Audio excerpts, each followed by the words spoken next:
एकनाथ महाराजांचे चरित्र भाग 48. कली माझी हीना दिना उद्धराया, महाविष्णू तीर्ण झाले धराया, जेही तारिले हीन दीनानाथा, नमस्कार माझा सद्गुरु एकनाथा. अवधूत चिंतन श्री गुरुदेव दत्त, दत्तात्रेय जनार्दन श्री एकनाथ महाराज की जय. पंढरपूर येथे आल्यापासून अगदी पहिल्या दिवसापासूनच कीर्तन रस दुथडी भरून वाहत होता. श्रोतुगण मनमुराद त्याचा आस्वाद घेत होते. 3 दिवस कीर्तन झाल्यावर चौथ्या दिवशी बडवे मंडळींनी लोकांची इच्छा एकनाथ महाराजांच्या कानावर घातली. आपले पणजोबा भानुदास महाराजांचं चरित्र लावा आणि पांडुरंग पंढरपूरला माघारी कसा आणला ते सांगा. एकनाथांचं मनही लोकांची इच्छा ऐकून आनंदानं उचंबळून गेलं. ते आधीच हे पुण्यक्षेत्र, त्यात पुण्यपुरुष भानुदास महाराजांचं चरित्र कथन आणि ते कथन करणारे एकनाथ महाराजांसारखा आणि रसाळ भाविक वक्ता, मग काय. त्या कीर्तनाला त्रिवेणी संगम मनोज्ञ न झाला तरच नवल. एकनाथ महाराजांनी भानुदास महाराजांचाच अभंग निरूपणाला घेतला. भक्त भागवत पारुशल, भक्त भागवत पारुशल, निशब्द ते ठेले तुझ वीण, रखुमाई आई ते झालीसे उदास, रखुमाई आई ते झालीसे उदास, कैसे पुंडलिकास मौन पडले, भानुदास म्हणे चाले आम्हा संगे, भानुदास म्हणे चाले आम्हा संगे, वाचा ऋण देवे आठवावे, वाचा ऋण देवे आठवावे. नाथ महाराज सांगू लागले, हा अभंग भानुदास महाराजांनी विजयनगरला पांडुरंगाच्या मूर्तीपुढे तिला आळवताना म्हणलेला. मागे एकदा विजयनगरचा राजा पंढरपूरला आला असताना त्याला ह्या विठोबाचं साजिरं गोजिरं रूप आवडलं. त्यानं देवापुढे हट्ट धरला की त्याच्याबरोबर विजयनगरला चलावं. त्यासाठी रामदेव राजाचं 7 दिवसांचं उपोषण केलं आणि देवापुढे धरणं धरलं. देव प्रसन्न झाला आणि म्हणाला, राजा, इथं खरं तर हरिजन येतात, त्यांच्या भेटीनं मला आनंद मिळतो, सगळे माझे भाविक मंडळी, पण मी तुझ्या भक्तीवरही प्रसन्न आहे म्हणून तुझं म्हणणं मान्य करतो, पण माझ्या 2 अटी आहेत. आनंदित झालेला राजा रामदेव म्हणाला, सांगा देवा, लवकर सांगा. देव म्हणाले, ब्राह्मणाकरवी सोवळ्यात येथून मला न्यावं, वाटेत कुठेही खाली ठेवू नये. भगवंताच्या सूचनेवर हुकूम राजानं पांडुरंगाला तिथून नेलं आणि विजयनगरला मोठ्या थाटामाटानं मूर्तीची स्थापना केली.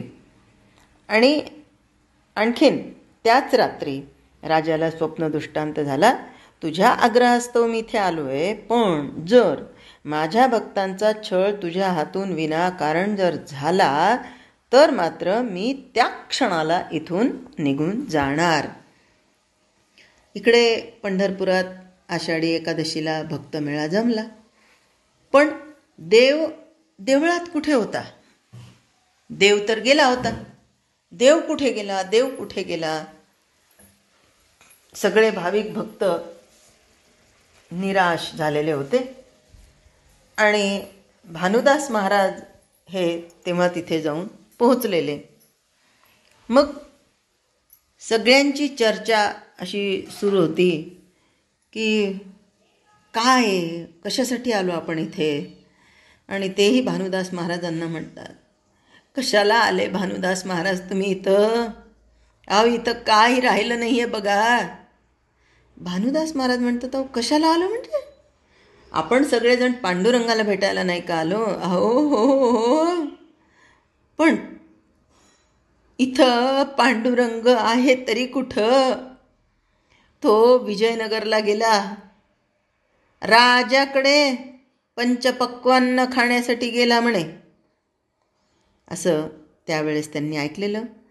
आणि एकनाथ महाराज हे तन्मयतेनं सांगत होते. प्रासादिकता वाढत होती आणि पुढे काय या उत्सुकतेनं श्रोतेमंडळी पुढील कथनाची वाट पाहत होती. नाथ महाराज म्हणाले, सगळ्यांना वाटलं हे कसं शक्य आहे?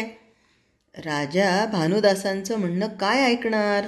आणि ही सर्वस्वी अशक्य गोष्ट आहे, कारण भानुदास महाराज निघाले ना, मी घेऊन येतो, मी जातो आणि देवाला घेऊनच येतो असं म्हणून. पण काही महिन्यानंतर विजयनगरला भानुदास महाराज पोहोचले. तिथे एका सत्पुरुषानं मूर्तीची प्रतिष्ठापना झालेलं देऊळ त्यांना दाखवलं. आणि देऊळ म्हणजे काय, ते राजवाड्यातच होतं म्हणा. रात्री शेजारतीच्या वेळी ते गुपचूप रावळात जाऊन लपून बसले. रिवाजाप्रमाणे देवळं बंद झाली. समयीच्या मंद उजेडात भानुदास महाराज देवापुढे हात जोडून उभे राहिले. म्हणाले, भक्त भागवत पारुशले, निशब्दते ठेले तुझं वीण. भगवंता, मी तुला मूळ आलो आहे. तुला परत पंढरपूरला नेल्याशिवाय मी राहणार नाही. पुंडलिकाला दिलेला शब्द तू विसरलास का? आई रखुमाई तिकडे एकट्या राहिल्या आहेत आणि सारा संत मेळा हताश झाला आहे. देवा देवा, आता ही विरह व्यथा पुरे झाली. तुला माझ्याबरोबर आलंच पाहिजे, आलंच पाहिजे, आलंच पाहिजे.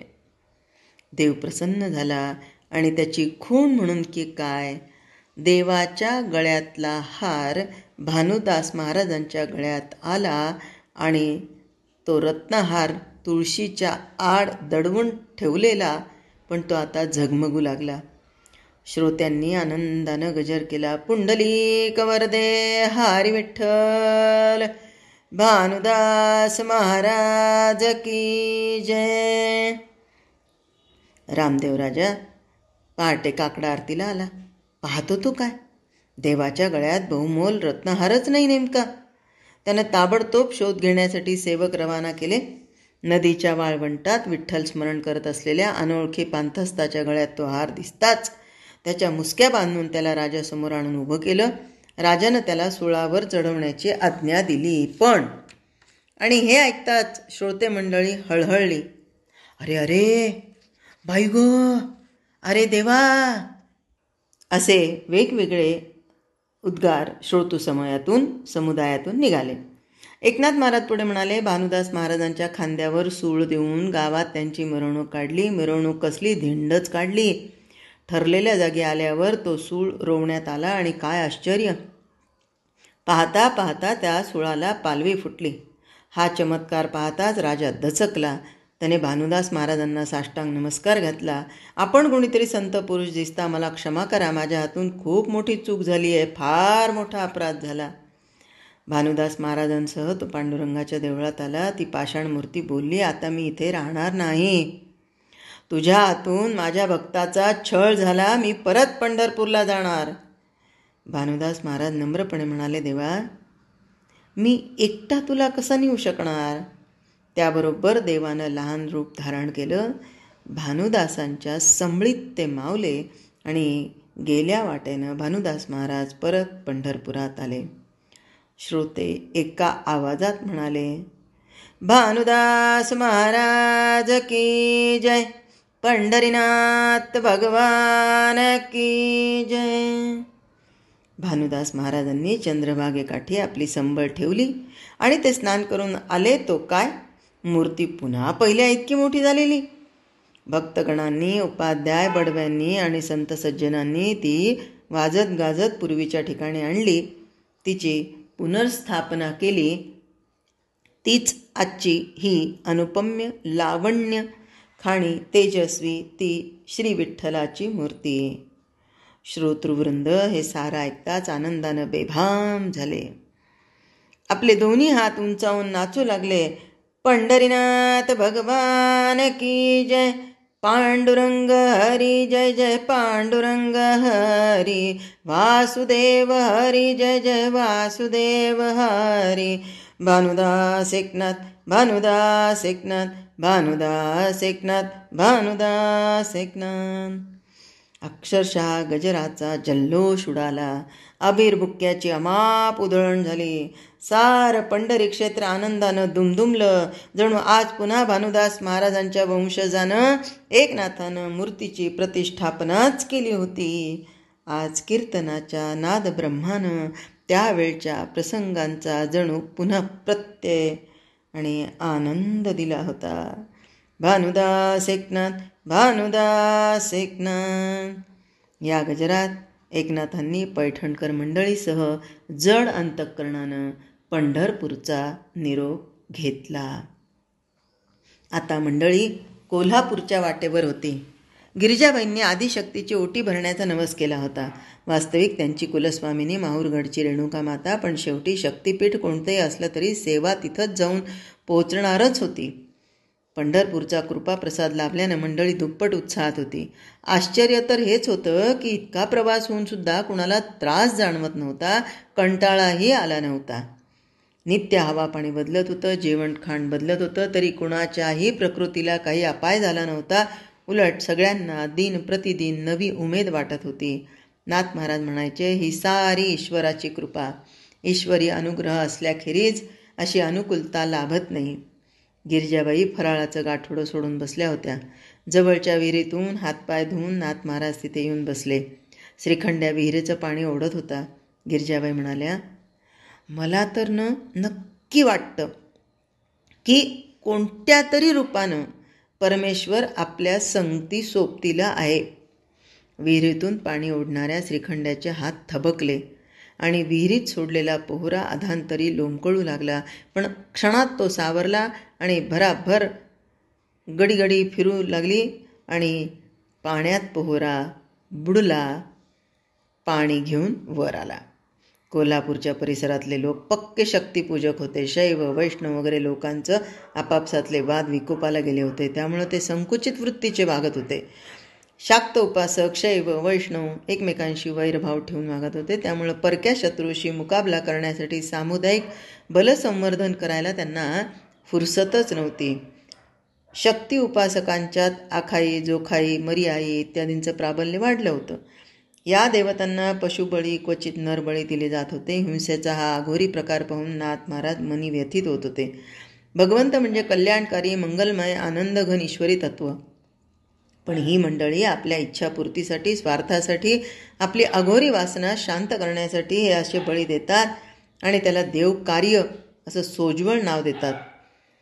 ईश्वराच्या खऱ्या स्वरूपाचं अज्ञान वाढतं आहे.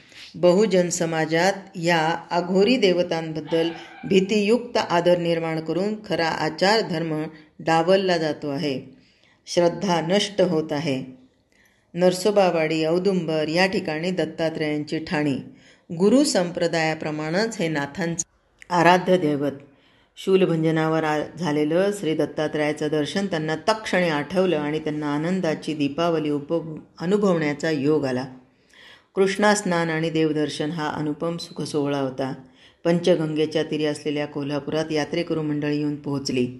आई जगदंबेच्या महाद्वारातून दिसणारा तो प्रशस्त सभामंडप, ते हेमाडपंथी बांधणीचं भक्कम देऊळ आणि देवळाचा कळस पाहून सगळ्यांनी भक्तिभावानं दर्शन घेतलं.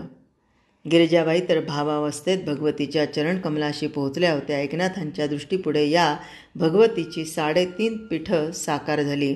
कोल्हापूरच्या अंबाबाईत त्यांना तुळजापूरची भवानी माता दिसली. माहूरगडच्या रेणुकेनं कुलस्वामीनं दर्शन दिलं तर सप्तशृंगी गडावरची आदिशक्ती नजरेपुढं तरळू लागली. नाथांची परिपक्व झालेली भक्ती नाद ब्रह्म प्रसवू लागली. अनादि निर्गुण निर्गुण प्रगटली भवानी, मोह महिषासूर महिषासूर मर्दना लागुनी, त्रिविध तापाची करावया झाडणी, ऐसा जोगवा जोगवा जोगवा मागेन. टाळ्यांच्या तालावर नाथांनी जोगवा मागायला सुरुवात केली. मनाच्या महाद्वारात पोहोचलेल्या नाथांना आई जगदंबेच्या ठिकाणी प्रत्यक्ष सद्गुरूंची मूर्ती दिसू लागली.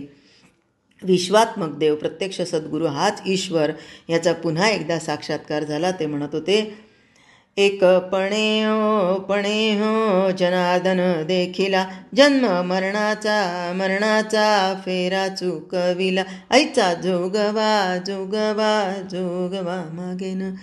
सारी मंडळी जोगवा ऐकण्यात आणि त्यांच्यातून जोगव्याची कडवी म्हणण्यात रंगून गेली. टाळ चिपळ्याही त्या तालावर ठेका धरू लागल्या. नाथ सभामंडपात आले. तिथं बरीच दर्शनोत्सुक मंडळी होती, पण या जोगव्यानं तल्लीन झाली होती. 18 पगड जातीचा तो समाज पाहून नाथांना भारूड म्हणण्याची खुमखुमी जाणवू लागली.